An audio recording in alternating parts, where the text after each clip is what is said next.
Hi guys! So ngayon nga pala ay may gagawin tayo.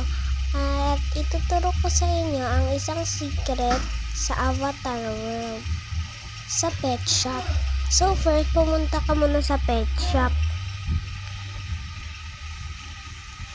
And then, pumunta ka naman dun sa may fish na nakalagay.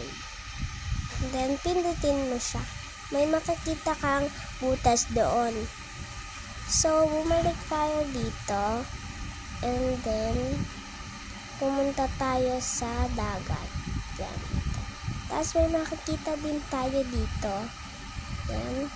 Kukunin po natin yan. Kumuha po tayo ng karakter. Kahit ano pong karakter.